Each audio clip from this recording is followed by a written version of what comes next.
Thank you, and thank you all for coming. It's wonderful to see you all here, and especially to behold so many people interested in such a phenomenal artist as you, Bill Viola, and it's wonderful for me to be talking to you because I've only seen your work in recent years and have often thought about its religious and spiritual nature. But I'd like to take you back to your very first gallery experience.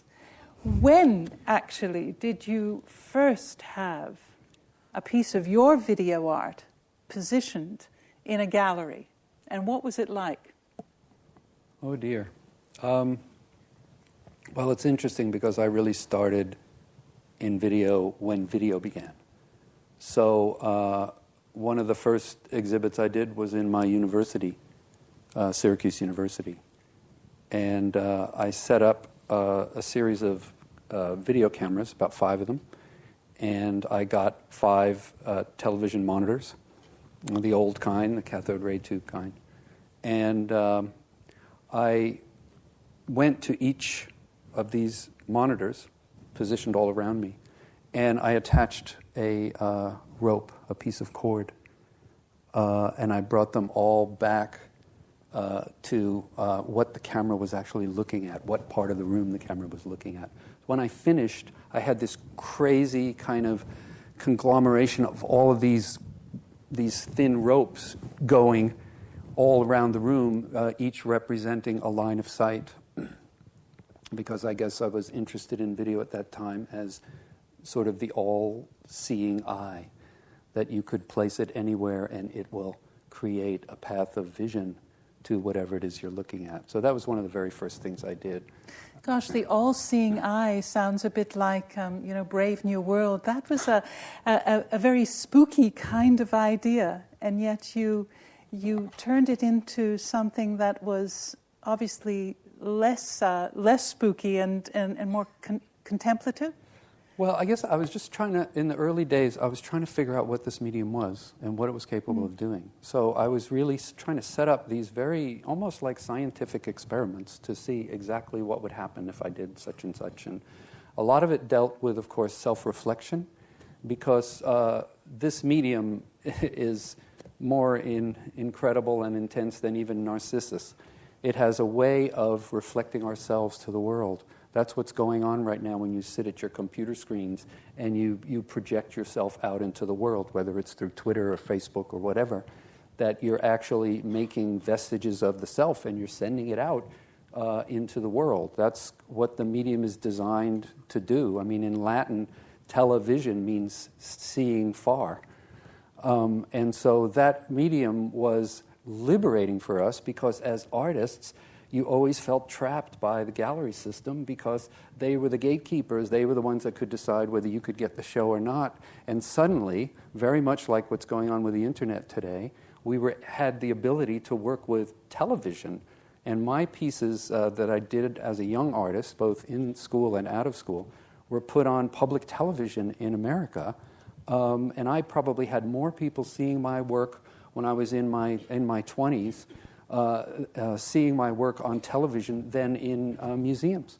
Well, now, of course, your video art has come of age in this period where we're saturated with fast-moving images, and yet your work is often at a Tai Chi Tai Chi pace, I might say.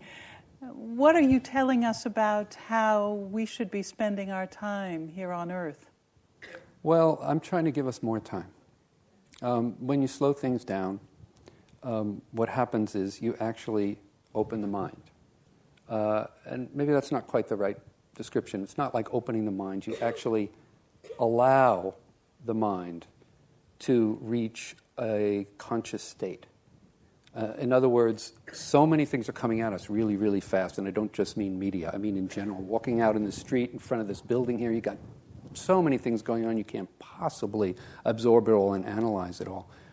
So when we turn to slow motion, which the most classic example is a kind of a dumb one, but it's interesting anyway, is in the football games when you see if the ball really went in the net, So the way we do that is we slow it down, and suddenly what's happened is you've actually revealed an entire reality in front of you that you never knew existed, because the speed of things is so great that you're just seeing things very quickly. But when you slow it down and when you see that ball go in the net, then you can understand what happened. So I started to take that idea of slowing things down, and just for my own, interest, to sort of see what would happen if I could slow the speed of thought enough where the mind could catch up with a very fast-moving event and actually begin to understand it and take it into himself in a conscious way. Not an unconscious way like speed, to take it in a conscious way. And I think that idea of consciousness is so much a part of this medium.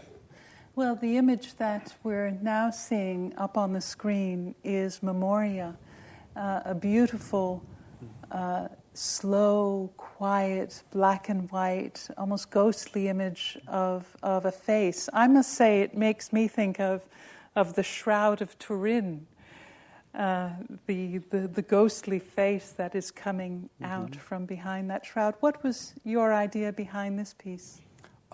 Well, I did think of the Shroud of Turin. And of course, the story is that Jesus was going up the hill in Golgotha to his death, and people were very compassionate towards him, and they were trying to help him. And Veronica, which is actually a anglicized Greek word, which when you break it down into the original Greek is veron icon, which means true image. Veron, true, icon, image. And she put a cloth on his face to relieve his suffering and the heat, and apparently it left an imprint.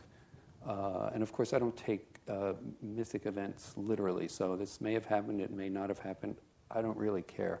It's just a beautiful story, and it's a beautiful idea that an image can leave an imprint. So I made this piece, and I wanted to create the fragility of the gaze. When we look at another, when we see a face, when we fall into the face of our lover, we're actually giving ourselves to something and meeting something else in return.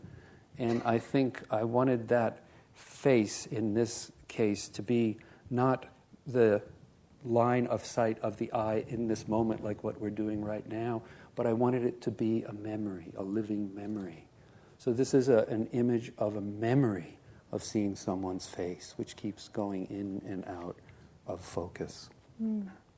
You've been, I think, quite interested in death, and this certainly gives me a sense of death, obviously, and a life after death. I think also of your installation in the church in Venice,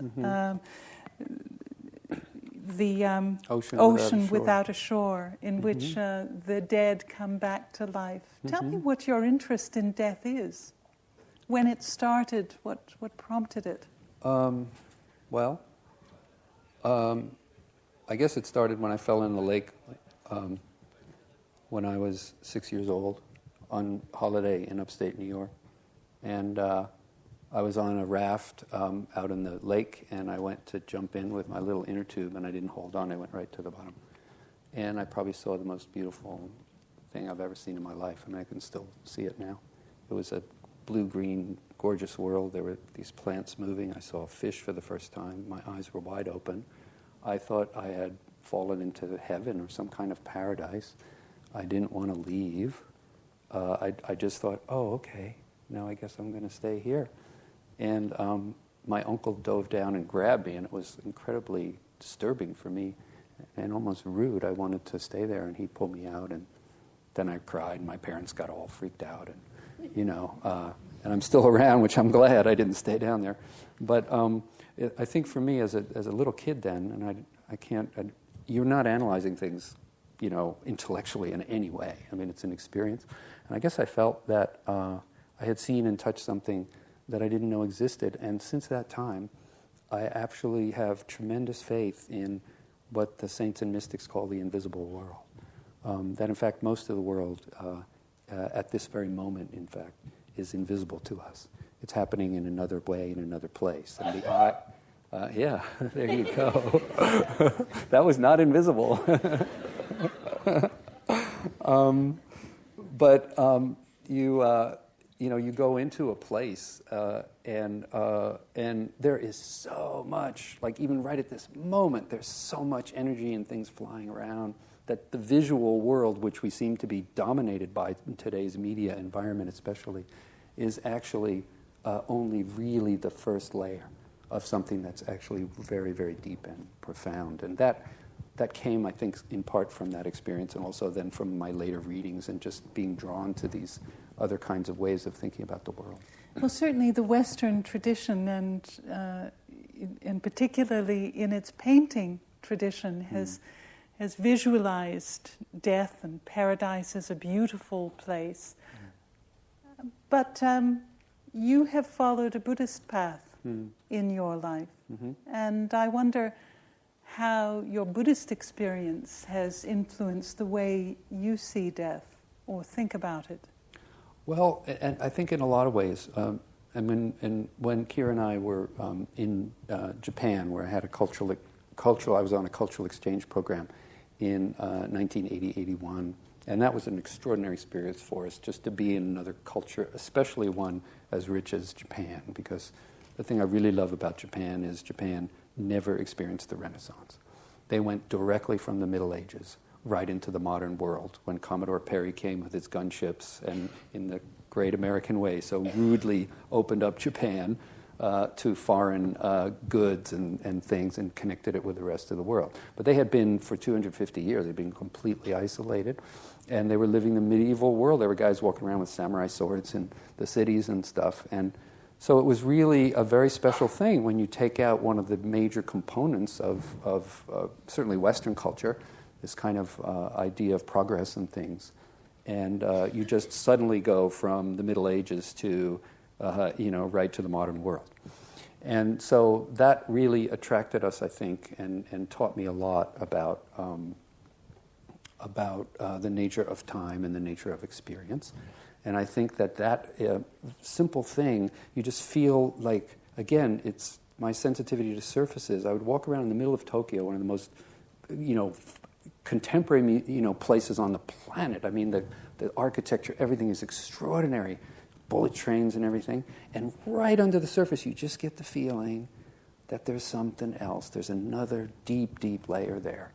And that really fascinated me. Do you miss that in Western culture? Do you miss that awareness of death, the awareness of another realm of existence? Yeah, I do. I think we have a real odd and not that healthy view of death. We don't like to even talk about it. No one likes to even acknowledge it. It's something that we tend to turn away from. We don't want to see it. We've sanitized the way we handle the dead in our culture, which I think is a real tragedy.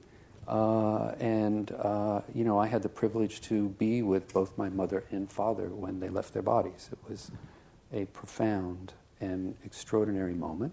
I was very sad, yes. Did you cry? Yes. Did you get really torn up inside? Yes. That's all part of it. But beyond that, even, there's something truly profound was happening. I felt like in both of their cases, holding their hands at their last breath, I felt like I was witnessing a kind of miracle. Something that was not tragic, but just absolutely eternal. It was really profound being in that room for both of them at the time they needed to leave this world. And I'll never ever forget it. And even the faces, which, they didn't look like my mom and dad at the very end, but there was a kind of a beauty to this death face that I just never thought about before. And it turned around in me completely the idea of what is beautiful and what is ugly. Beauty and ugly, beauty and ugliness are like two sides of the same coin. They can easily turn over into another, and they're totally in the eye of the beholder. That's why we shouldn't make value judgments on things. What's pretty, what's ugly, what's good, what's bad. Constantly doing that, and the Buddhists, of course, tell us that's a big part of our problem, I know that you're particularly interested in Buddhist death poems. Mm. Can you share some with us? Yeah, sure, I'd be happy to. I brought some. This is a very interesting book that I found when we were living in Japan. It's still available. It's called Japanese Death Poems. And there's a tradition in Japanese culture called jisei, which is the tradition of haiku poets and Zen masters on the verge of death writing a last poem. And some of them actually manage to time it in such a way that they are there and actually pick up their brush, put it in the ink, and quickly pen a poem or even a character, put down the brush and expire. And for me as an artist, when I found these poems, I think that is the most beautiful way to leave this world as a creative person, is to go out on with your last breath, to go out on your last idea. What a gift. Yeah. So let me just read a few of these. I don't want to take too much time here, but some of these are really quite lovely. So this is, I'll read about 3 or 4 of these things. They're very short, actually. You know, you don't have much time, so you're not going to write a novel when you're on your deathbed. You know, it's not going to happen. So you think Twitter's short? This got to be really short. These. So this is Darin Soto, who died on the 27th day of the first month in 1568. My whole life long I've sharpened my sword, and now, face to face with death, I unsheath it, and lo, the blade is broken. And this one is by, did I miss one? Soto, yes I did. Okay, so this is one of my very favorite ones. It's a very poetic one. This is by Geshu Soko, who died on the 10th day of the first month in 1696 at the age of 79. Breathing in, breathing out, moving forward, moving back, living, dying, like 2 arrows meeting in flight in the midst of nothingness. There is a road that goes to my true home. This one here I really love. This is Kokei Sochin. He died on the 17th day of the first month in 1597 at the age of 66. Here's his death poem. For over 60 years I often cried shit to no avail. And now while dying, once more I cried shit, and it won't change a thing. That's a good one. I love that one. This is a very beautiful one. Taigen Sofu died on the 10th day of the intercalculary month. It's the lunar calendar 1555 at the age of 60. I raised the mirror of my life up to my face, 60 years. With a swing, I smashed the reflection. The world as usual, all in its place. And the last one is by an extraordinary person in Japanese history named Takawan Saho, who was the sword instructor to all the samurai. And he's an extraordinary man. He's a scholar, painter, poet. He was involved in the court. He, like common people, loved him. You know, the rulers loved him. And he was appointed the head of temples, and he walked away from them. He was banished at one point. And lying on his deathbed, Takawan refused at first to write a death poem. At last, he gave in to the entreaties of those around him, took up his brush, and drew the character for Dream. When he finished, he threw the brush down and died.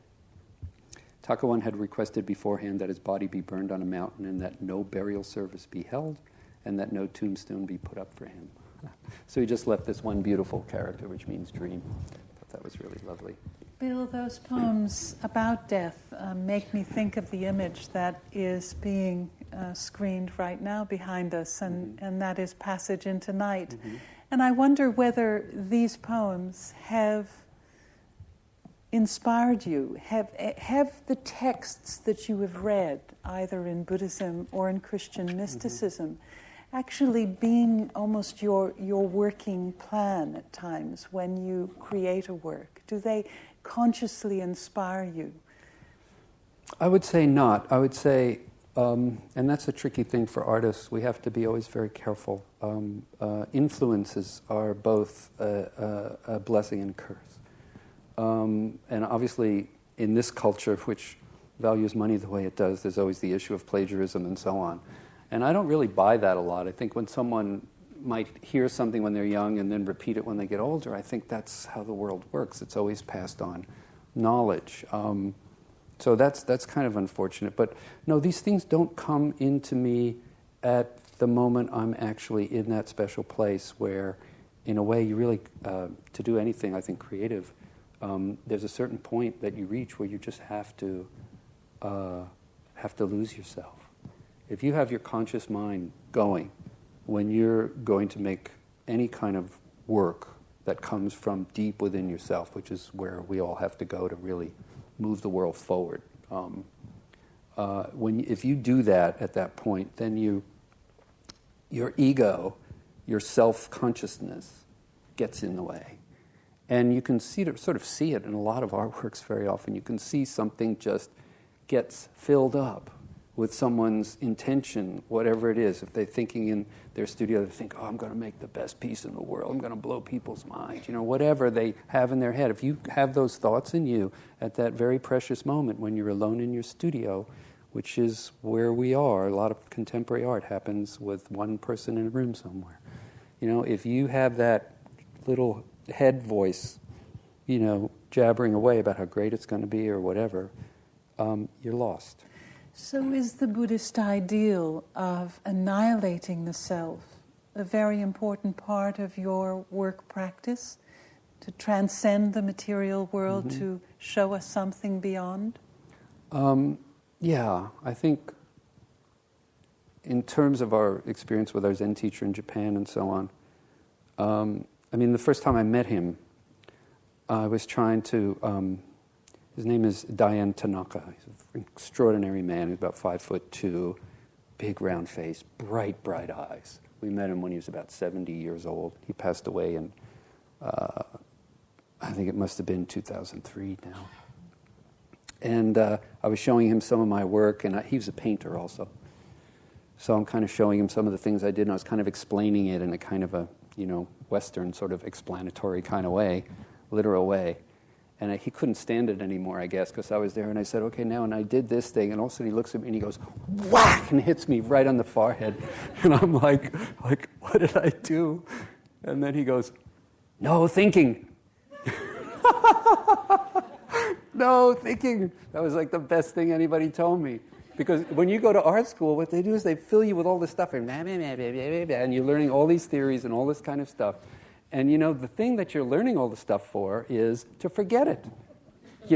That's what you got to do. Athletes know that really well. They learn how to hit the ball. The piano teacher teaches you how to play the piano. I'm sorry. That's okay. But we've got an education system now that stops there.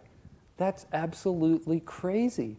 Because the thing with the piano teacher is when it's really working, suddenly, one miraculous day, after all these ridiculous lessons that you thought were boring and long, and why do I have to do this?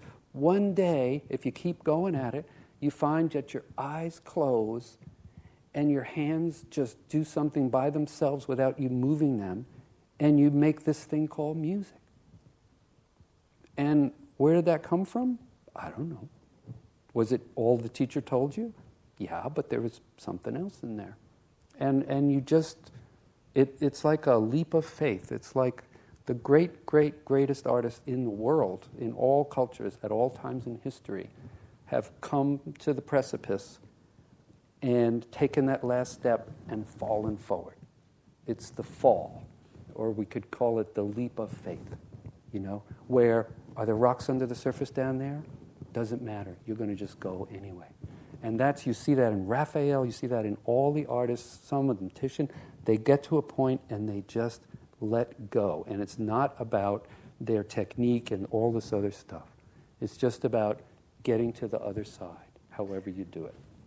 Before I just take you up a little bit further on that, you've mentioned Raphael, and earlier you said the Japanese fortunately didn't experience the Renaissance. And of course, you spent almost 2 years in Florence as a young man, surrounded by extraordinary Renaissance art.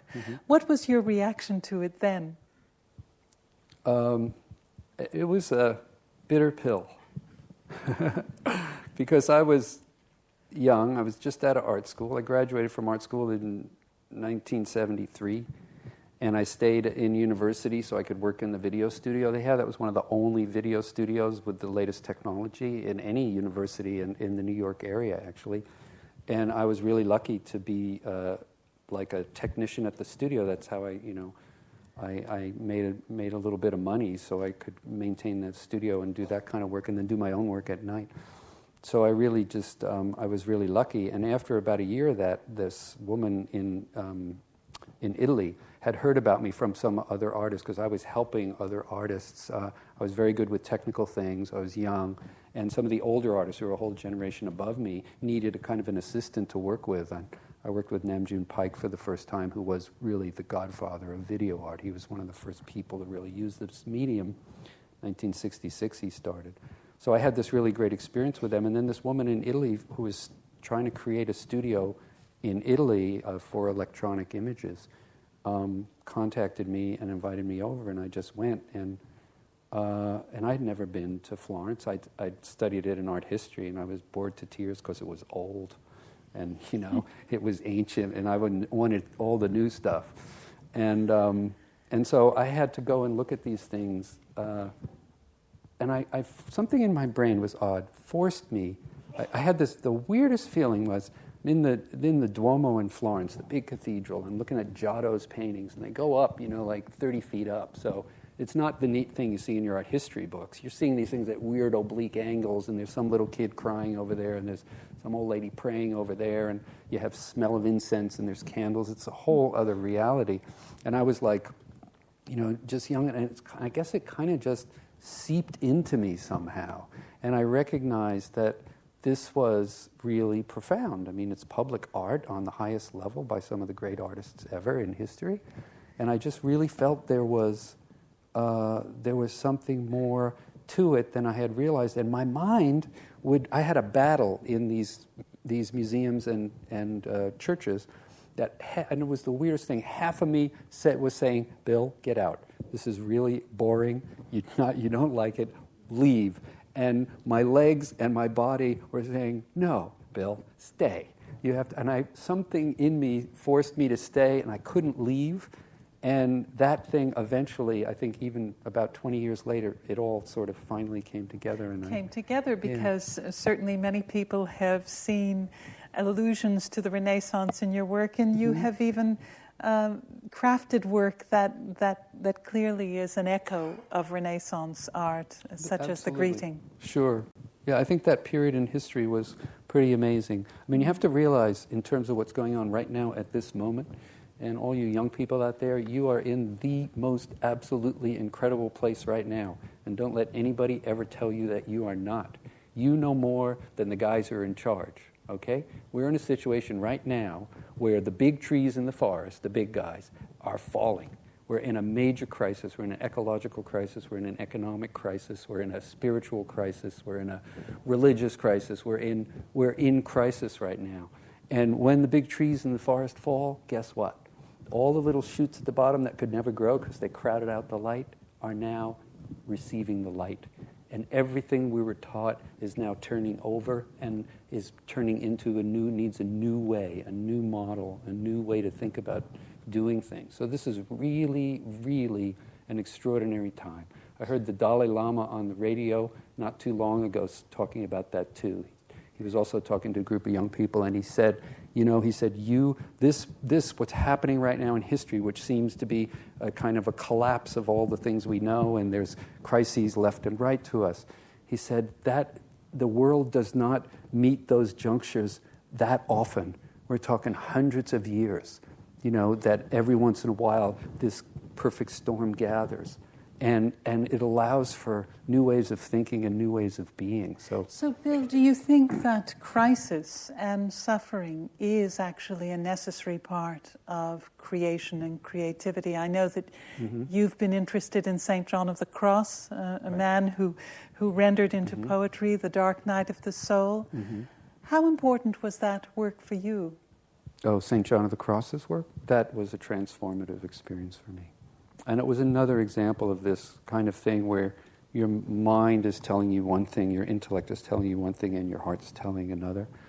I guess I found his book in a bookshop, just randomly looking at the shelves, and I saw this thing, St. John of the Cross, and I had come across a few little quotes of his and other things. It's kind of a good way to sort of weave your path, actually, as you follow quotes that in the middle of a totally different context that pique your interest and you go after it. So I saw this little book and I pulled it off and I opened it up and I started reading. And the first 2 pages they just changed my life, you know. Everybody thinks you have to do a big giant effort to sort of change your life. Your life can change like in a few seconds, you know. And this was just standing in the bookshop and reading the first and second page of the introduction. And it just was so profound. The story is that St. John of the Cross was a Carmelite, which is a very, very extreme practice in the Christian religion. And he was a young man, and he was in this monastery, and it was the time of the Inquisition. And of course, the Inquisition in Spain was not a good time to be around because people were getting taken away in the middle of the night, like they are still getting taken away in the middle of the night in this world right now as we speak. And of course, the Inquisition was one of the most brutal. And so he got turned in, basically, and he got taken away, and he was brought to a little place in outside of the town where he lived. He was put in a little room that he couldn't stand up in. It was a former cupboard for cups and saucers and stuff. He couldn't lie down. He couldn't stand up. He was taken out one time a day to be whipped. His back he was scarred and disfigured in his back for the rest of his life after that. And he managed to withstand that kind of punishment for 9 months. And a sympathetic jailer gave him a piece of paper that he could write down poems that apparently he was reciting to his mind to relieve his suffering in this horrific, horrible kind of Abu Ghraib kind of situation. And so what happened was he eventually escaped. And the poems, which we still have today, which is what this book was that I had in my hand, are the most extraordinary things because unlike someone who, in that situation, most of us would bear a tremendous grudge and maybe even try to go back and kill the people who tormented us, this man was composing love poems in his mind to relieve his suffering. And when he got out, he said he felt no anger towards his captors. He felt pity for them. He was sorrowful for them. He gave us, the world, these beautiful love poems. And as an artist, as a practicing artist, that just touched me so deeply that he survived this horrible situation by making art. And I grew up in the Vietnam generation when it was a real challenge. There was battles in the art world about, you can't just make these nice pictures, these interesting things, these intellectual things. This is a war going on. We got to stop this war, and everything has to have political, consequences, and we have to fight these guys and make sure that people aren't going to die anymore. And I was really torn. A lot of my friends and I were really torn because you were being sort of accused of just making art, and that wasn't enough. And here was in my hand the answer that I was waiting for during those years. Yes. Was this man made love poems. He gave love poems to the world out of this situation. It was like, well, out of suffering came his poetry, but your poetry, your visual poetry, often depicts suffering and in slow motion. And I'm thinking actually of the image now that is being shown of people reacting to something terrible that they are seeing. Well, I think suffering, I think, is necessary. That's one of Buddha's original principles. All life is suffering. And I think it's absolutely necessary. Rumi says that the human body is a shape made of suffering and pain, and it's not pretty to be in a body, That's why we want to aspire to being angels, But the beautiful thing about the body is it's both physical and metaphysical at the same time. And the extraordinary thing about the casing of the body, which I've just really recently gotten into due to an exhibition I was involved in France last year of an artist who was a dear friend of mine. He passed away 2 years ago, and they had a memorial exhibit of his, and his last piece he made was in the show. His name is Thierry Kuncel, and he went to all of these medical labs and he got these pictures of people with skin disorders, but really close-up ones, like that they're using, not microscopic, but really close-ups of the skin in various stages of decay, from pristine to, really almost destroyed. And he just put it all together on a giant IMAX-sized film strip and ran it through this old projector. And it's just looking like a landscape, like you're flying over Mars or something. And it was the most amazingly beautiful piece. And it really gave me hope and really touched me very deeply. The skin is really a living organ. It breathes. You think this protects you, but it can be cut so easily. It can be damaged, and it's absolutely porous. You can kill someone by painting their body with thick paint so that the skin can't breathe, and you'll perish.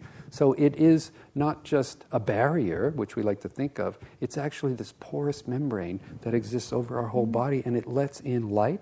It lets in oxygen into us, and it expels oxygen. It's a very profound part of our existence. Yes, well, what you described there reminds me of the Buddhist meditation on death and decomposition, and which in the end prompts you to appreciate life. But I think we're getting a bit too dark and drear, aren't we? Should we tell some jokes?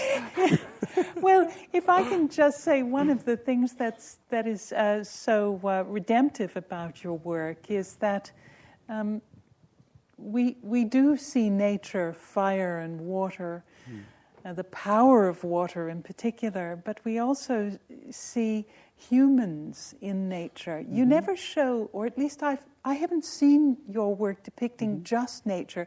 There's always a human being there in some relation to it. And I think of the reflecting pool, where nature sort of births forth an individual, and then the person then just dissolves back into it. There's a wonderful sense of a kind of cycle of birth and death. Yeah. I mean, the ancients have a beautiful way, traditional cultures, particularly cultures connected with the earth.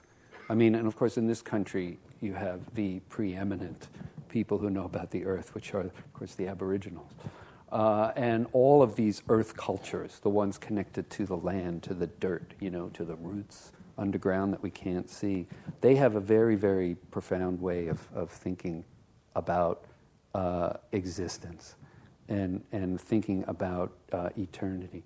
And a lot of them, I haven't done an exhaustive study on this, so I might be not totally accurate, but just in the readings and stuff I've done, is it seems like in the ancient world, including the ancient Greeks, but especially these sort of earth cultures, we've had the kind of idea of humanity is much greater than it is for us, particularly in the West.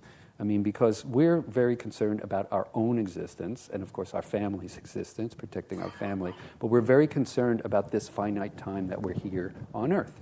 And of course, it is a finite time. It's, enter stage left, exit stage right. We're going to have there's a beginning and an end to this experience we're sharing right now, and that's just how it is.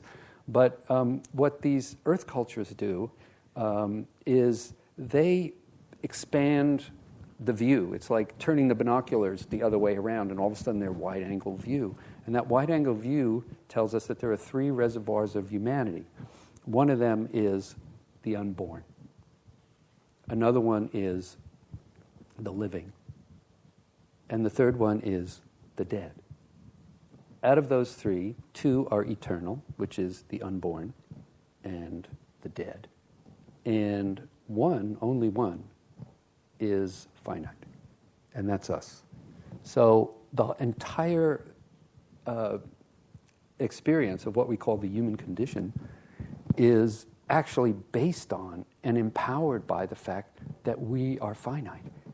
And the rest of the universe keeps going and keeps remaking itself. So if you get, for Western culture, it's easy for people to get depressed if they think about these things. But when you sort of pull widen the view and think about the fact that we are all here, every single one of us in this room is here because someone in our past gave us a helping hand.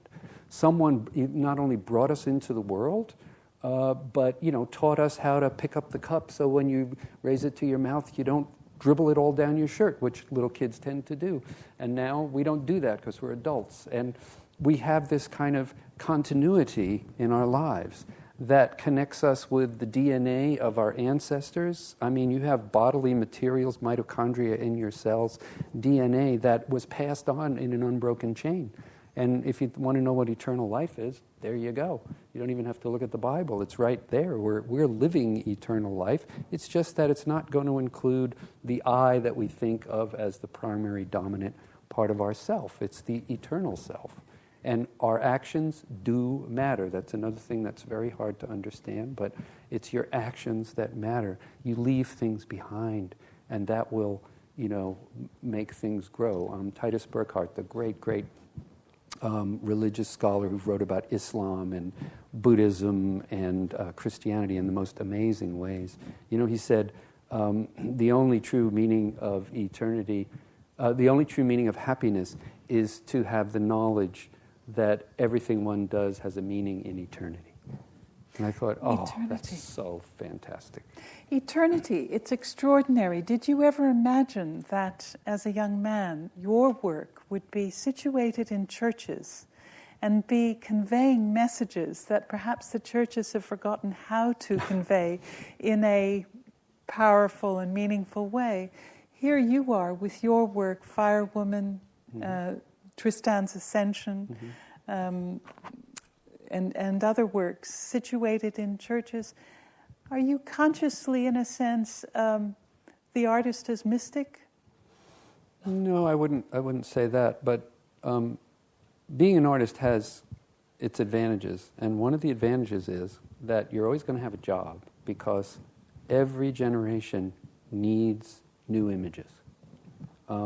Every generation needs to tell the same story, but through different eyes, through a different angle, in a different way. And right now we're in this age of this technological medium, which is going on right behind us, and we're sort of bathed in it the way a fish is bathed in water. Most people don't even like the fish. They don't even know they're swimming in all of this stuff sometimes. They're oblivious to it. But it's the kind of, it's our world right now. And that world changes every so often, and new images are needed, new icons are needed, new ways to say things are needed, and that's just a beautiful, wonderful thing. It prevents us from exhausting ourselves or, spinning our tails and not getting anywhere. So right now, there's a big change going on that's really dramatic. It hasn't happened in a long time, and that's even empowering things more. So I think, all I did was kind of happen to be in the right place at the right time because of my age and what was going on in the world around me, and somehow now this technological age is the new language, and I really believe that it's actually going to have positive effects because I think that technology is ultimately a spiritual force. We like to think of technology as being this kind of, hardware and all of these kind of machines and everything like that.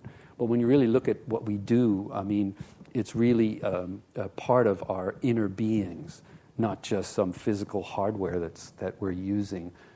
Technology is simply a container for our ideas on the highest level, and for our aspirations, and for our need to sort of move forward. Didn't Houston Smith say technology and revelation are the two pillars of civilization? It's one of the great, great things that anybody's ever said, and I love his work. And I think if, you go back to the Paleolithic caves, to our ancestors, 300,000 years ago, and you look in those caves, and what do you see? You find two things. You find paintbrushes and spears. You find art and you find technology. And that's at the origin of human beings. And probably the third thing that would be in there, which doesn't have a physical presence, is a belief system that tells you that you're part of something much larger than just your little tribe right here, that you're part of some large cosmic, experience that is going somewhere and needs to be brought out into the light and needs to be understood. It's a really profound thing. Bill, I know you have a video that you would like to show called Three Women. Right. Would you like to show that now or a bit later? We could show it now, and I don't know where we are in the time frame. I'm not very good as a video artist. Okay. I'm not very good at keeping track of time. Yeah, we could show it, I suppose. That would be probably a good thing. So I have, let me see. Okay, I have a little poem I want to read to introduce it. And it's in here somewhere. Okay, I think that's the moment. Yeah, I have a few more things to read later. Yeah, we can read the poem. So, okay. What you've been looking at up on the screen behind us are some excerpts from my work over the last decade. And the piece I made, and this is really good because here in Australia, you've been really lucky, and I'm very appreciative, actually, of what people did here with my work, and that is that the National Gallery of Victoria bought one of my large pieces that I did in the 2007 Venice Biennale. And it was a work in a very small chapel off the Piazza San Marco in the center of Venice. And this work was created for this small, beautiful, pristine chapel from the 15th century. And I brought in 3 plasma screens and put them in this deconsecrated church, which contained 2 altars, one on either side. When you enter the door, there's a space. It wasn't that big. It was maybe 30 feet long or so. It's rather small. And there were 2 side altars and then 1 large altar in the center. And I got a 64-inch plasma screen for the side ones, and we got a 103-inch plasma screen for the big ones. And when we went in there to measure everything up, it fit within maybe a couple of inches perfectly in those receptacles. That's a miracle. Oh, yes, a miracle. It was incredible. It just really, everything clicked. And it's called Ocean Without a Shore, and that's been at the National Gallery here for a while. They're just taking it down, unfortunately, but they're going to put it in a really beautiful place right here in Federation Square in about a year to a year and a half. So let me just tell you, I just want to just share very briefly the origins of this piece. The title, the inspiration, which I have somewhere in these sheets, came from a couple of sources, okay? One is my interest for a long time in Islamic culture. I think it's an extremely profound culture, the culture of Islam, when it's practiced with true compassion, which for the most part it is. And there's an amazing mystic and poet by the name of Ibn Arabi, who was working from 1165 to 1240. So we're talking the Middle Ages here. And I just came across this poem of his, and one line in the poem just touched me. Again, like I said, it doesn't take a big fanfare to do anything. Little tiny things touch you, and they're like seeds, and they get planted and they grow. So here's the poem I read that started out this piece. Ibn al-Arabi says, "The self is an ocean without a shore. Gazing upon it has no beginning or no end in this world and the next." Now, I don't know about you, but for me, growing up and where I've grown up, I never heard anything like that describing who we are in that kind of expansive language. It just floored me, absolutely, that on a certain way, from a point of view, from a certain way of thinking about things, we are truly eternal. And that was very, very moving. And then the more direct influence was a beautiful poem I found in a book by the 20th century Senegalese poet and storyteller Barago Diop. He's a phenomenal poet. He passed away, I think, in the early 90s. He's from Senegal. And here's what he wrote, because if you want to know what the presence of the dead is in our world, which of course it's always here, then turn to the Africans. The Africans have a very, very special way of connecting with the dead. And so here's his poem. Hearing things more than beings, listening to the voice of fire, the voice of water, hearing in the wind, the weeping bushes, the sighs of our forefathers. The dead are never gone. They're in the shadows. The dead are not in the earth. They're in the rustling tree, the groaning wood, the water that runs, the water that sleeps. They're in the hut. They're in the crowd. The dead are not dead. The dead are never gone. They're in the breast of a woman. They're in the crying of a child. They're in the flaming torch. The dead are not in the earth. They're in the dying fire, the weeping grasses, the whimpering rocks. They're in the forest.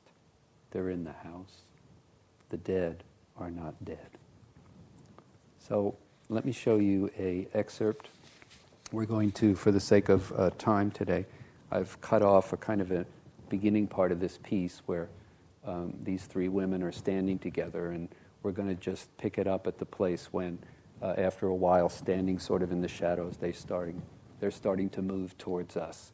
This is a piece with no sound, and it's meant to be seen on a 65-inch plasma screen in the vertical orientation. So can we put that on, please? We'll just watch the last part of a piece called Three Women. Bill, it's almost as if you're giving us a new kind of iconography for the afterlife, for death, for these things we don't talk about anymore, which we no longer hear about because we've assigned them to make-believe, to childish views. Yeah, I don't know what to say. I mean, I guess I was fortunate that my mom and dad stayed around long enough for me to appreciate them as an adult for who they are, because you don't really understand them when you're a kid. And then Mom left a little too soon, I think. She died when she was 72. But, then when you do understand them as adults, you see them actually as people like you, and they're not perfect, and they have, weaknesses, and they didn't do everything right, and you just appreciate that much more. And then when they're gone, they're gone, but they're not really gone. That's that Barago Diop poem that I love so much. They're not gone. Everything in this room right now comes from somewhere else and is just passing through us at this moment, and it'll continue to move and grow, and ultimately we all come from the stars. Our earth, our world, our bodies, our bones, mosquitoes are made from the stuff of the stars, literally. And it just keeps getting reconfigured. It's a profound and very moving thing. And I think this medium especially, because video seems like it's taking over the world now, this electronic image, but it's actually very fragile. And I don't mean it only the fact that it breaks down sometimes when you don't want it to. But it's fragile because, I mean, I used to think a lot when I was starting out. And I'd have to go, after working in the studio, I'd have to turn off all the equipment.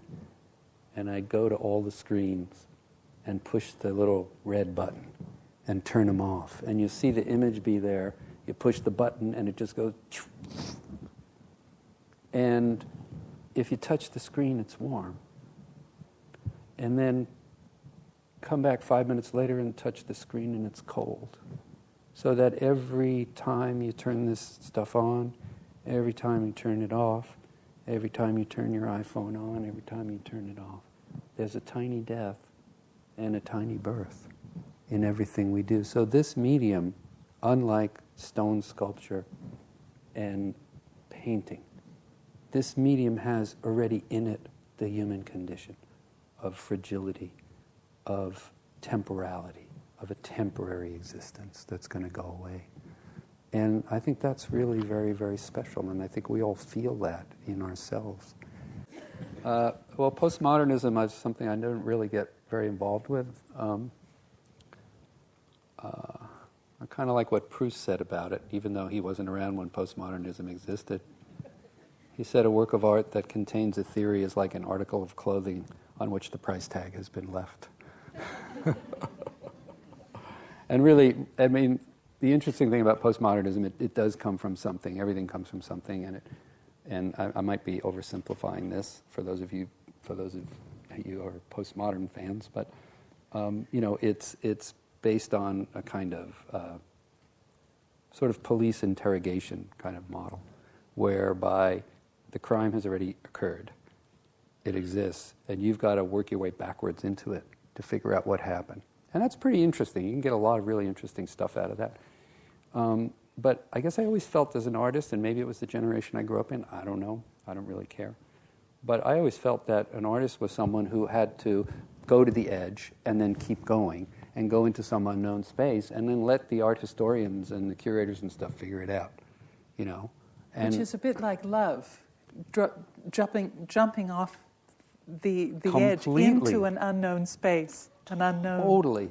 You know, when I go into museums today and I look at those lighting on the artworks, I always think of nocturnal animals that are terrified because someone come in with a giant spotlight and illuminated every little corner. I mean, the way museums are set up, it's like, yield me your secrets, you know? They want to know everything. And then you go to a Romanesque church and you see the candles and you see the gold leaf on the pictures, and they're shimmering, they're unstable, they're fragile, and you can't see everything really clearly, and it leaves a huge amount to the imagination, which is what it should do. Yeah, mystery is present, and they don't want to erase it with garish lighting. And I think that's something, again, in the scientific age, it is like police interrogation. I mean, the founder of the scientific method, Bacon, you know, Roger Bacon said, when he invented the term experiment, you know, and he called it nature tormented, you know, like pin her down and like tell me your secrets and just go at it until she yields. And that's kind of the whole structure that all of this is built on. So wow, and so much experimental art. Yeah, exactly. But you know, it's more complex than that. I guess that's all I could say. It's more complex than that. Well, share with us these beautiful poems. Okay. I'd love to hear them. I have to just find them very quickly. By the way, while you're finding them, have you ever seen any of the parodies of your work? Yeah, I did. There is some stuff on YouTube. I think that they're fun. I mean, it's really great. Have you ever parodied yourself the way great composers parody their own works? No, I've never done that. I've done some goofy things when I was younger, you know, which is fun too. So here are a couple of poems from 3,200 years ago, and I just want to share them with you. I found them in a book where one finds a lot of wonderful things if one looks. And I was really deeply touched by these, especially because I found them after my parents had passed away. And they're from ancient Egypt. And they're about love. And love is something that, especially in the contemporary art scene, love is just something we don't really talk about and we don't really acknowledge. And if someone says they're making a piece about love, everybody just rolls their eyes and go, oh, no, come on, give me a break, But the thing about love that's so beautiful about it is especially in the fact, more importantly, because of the fact that Hollywood has really destroyed love practically in its simplification of what love is. Love is fundamental mystery, okay? If you have two people that come together in life for whatever reason, they're just drawn to each other, and that alone is really profound. I've read recently that we're drawn to each other when you're sort of trying to pick each other up in a bar somewhere or something like that. We're making a lot of decisions based on smell, which I thought was really incredible, and that's how animals do it too. They can read almost DNA that way and know if it's a compatible match. And it all happens just without any scientific analysis. So that's really beautiful. But there's this other kind of just feeling of attraction. And of course it's electric when you're young and, the bodies are beautiful and wow. But love can only really work in the end if there is something in the other person that you don't understand. These really quick things that happen and come together immediately are never going to last, no matter how exciting they are for the first, few months or even years. But they're not going to last. The way things last is something in the other person that you're attracted, first of all, to the image and the person and the body and the touch and everything. But then, in reality, if that thing's going to be truly eternal, which is what all the mystics in all traditions always talk about love as being eternal, and I thought about that a lot. I said, that's not what I thought love was when I was trying to pick up girls and stuff, But this is it. It's the fact that in the other person there is some deep mystery that you can't penetrate. And if that mystery exists, if what my Zen teacher used to say, you have to have a bit of fundamental emptiness in everything you do, you can't complete it. Once you complete it, it's over. So that mystery in the other person is what keeps a relationship fresh and alive. It's not knowing is much more important than knowing.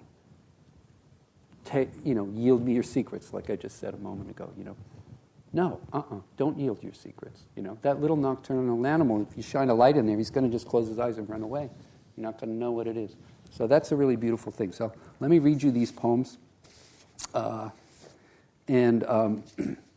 these poems from 3,200 years ago, I have two of them here. One is written by a woman to her lover, to a man, and the other is written by the man to the woman. So listen to this if you think love is not eternal. The first one is called Psalm Plants. There's a kind of plant in the Nile Valley. Psalm plants here summon us. Psalm plants here summon us. I am your woman, your best one. I belong with you like this plot of ground that I planted with flowers and sweet-smelling herbs. Sweet is its stream, dug by your hand, refreshing in the north wind, a lovely place to wander in.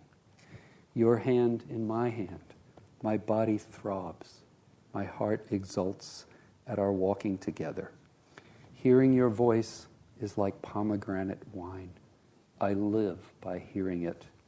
Each look with which you look at me sustains me more than food and drink. And this is the response of the man. It's called Woman Without Peer. My one, the woman without peer, the handsomest of all, she looks like the rising morning star at the start of a happy new year. Shining bright, fair of skin, lovely the look of her eyes, sweet the speech of her lips. She has not a word too much. Upright neck, shining breast, her hair true lapis lazuli, arms surpassing gold, fingers like lotus buds, Strong thighs, narrow waist, her legs parade her beauty. With graceful step she treads the ground. She captures my heart by her movements. She causes all men's necks to turn about to see her. Joy have I whom she embraces. I feel like the first of men. When she steps outside, she seems like the light of the sun. So they were doing it back then, writing those little love poems, slipping it under the table at school, you know. So. Just beautiful. Well, yeah, it's extraordinary. Despite your best warnings, you have shared with us some of your secrets, I think. Yeah, I guess so. That's and, what it's about. Of death, love, and transfiguration, what more is there? Video. Video to capture it all. Who knows? It is extraordinary because it's such a clinical thing, the camera. It simply captures an object that's there. But somehow you have turned it into a subjective medium that's so full of the imagination, so full of what is not there, which is, I guess, what you started out saying. There's so much that is invisible that somehow you capture in those images.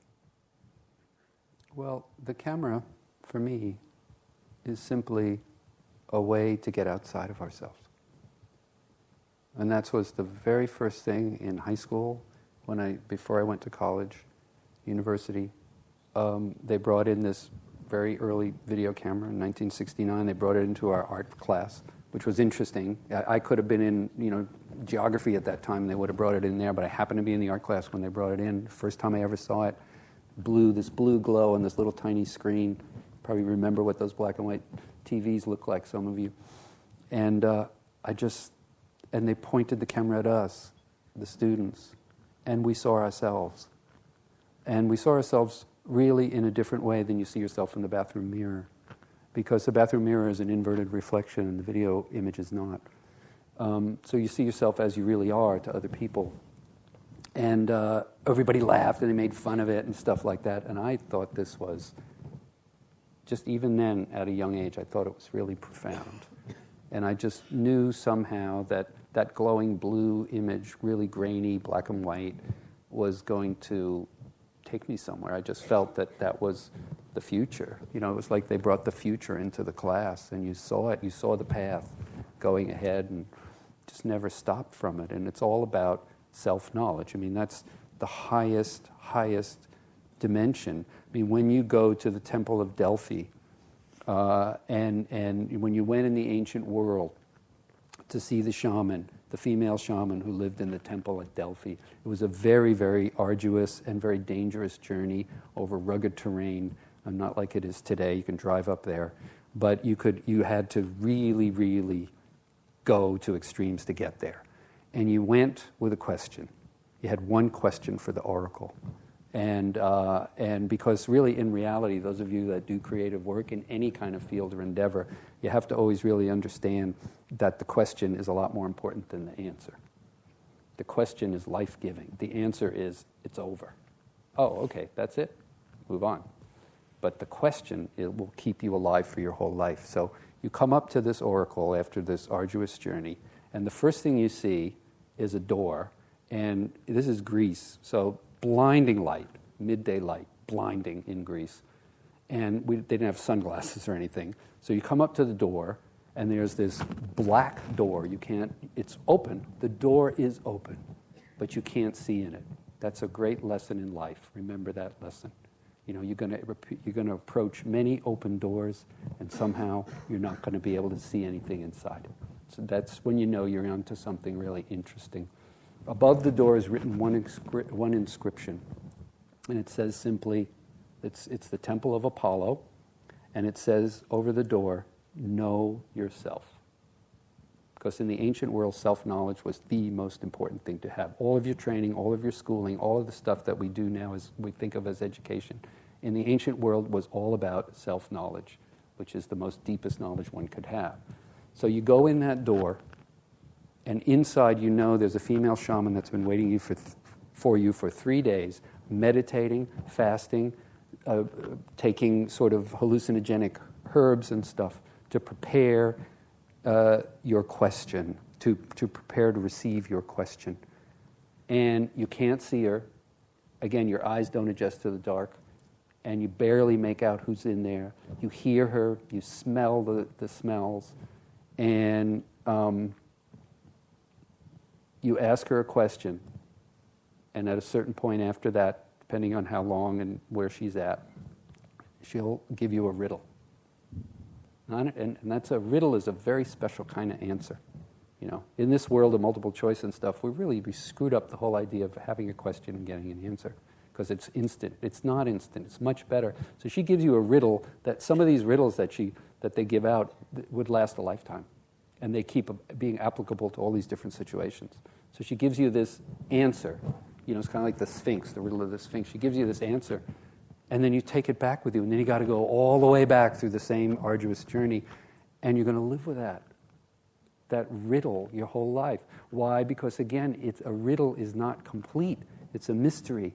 It's talking in a different kind of language. It's not the simple answer that all us scientific kind of minds want. It's really, really beautiful. It's a life-giving answer in its mystery. And you keep that with you for your whole life, and that becomes your path. Well, Bill Viola, video shaman, I have asked you a lot of questions. You did. And I think you've given us a lot of answers and riddles and thoughtful trains to go home on. And I thank you so much. We've actually spoken for an hour and a half. Oh. So we've taken up the full time. I don't think there is any more time. So we blew past the Q&A part of this whole We blew past operation. the Q&A part, but I think you've given us so much. Oh, okay. So much, and particularly along with these beautiful images that have been shown as well. It's been such a rich evening. And I want to thank you so much. I know that everyone here does too. Well, and I want to thank you too. It's been really great talking with you, and I hope we can do this again. I would love to. Okay, great. Thank you.